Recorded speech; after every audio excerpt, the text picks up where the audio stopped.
முன்னாள் ஜனாதிபதி மஹிந்த ராஜபக்ஷ தெரிவித்த கருத்து இன்றைய தினம் முக்கிய செய்தியாக இடம் பிடிக்கிறது.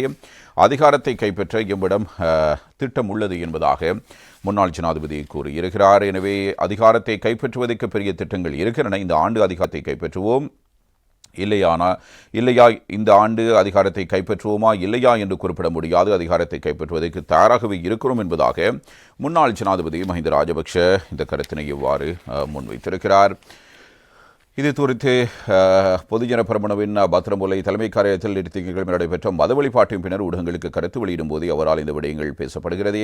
புது வருடம் எமக்கு சிறந்ததாக உள்ளது, ஆளுங்கட்சிக்கு எவ்வாறு உள்ளது என்று எமக்கு குறிப்பிட முடியாது. புத்தாண்டை மக்கள் மகிழ்வுடன் கொண்டாடவில்லை, ஏனெனில் வாழ்க்கை சுமை மற்றும் வாழ்க்கை செலவுகள் அதிகரித்துள்ளன. இவ்வாறு நிலையில் அவர்களால் எவ்வாறு பண்டிகையை கொண்டாட முடியும்?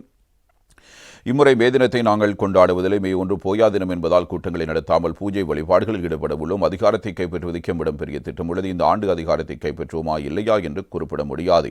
அதிகாரத்தை கைப்பற்றுவதற்கு தயாராகத்தான் இருக்கிறோம் என்பதாக முன்னாள் ஜனாதிபதி மஹிந்த ராஜபக்ஷ இவ்வாறு குறிப்பிட்டிருக்கிறார்.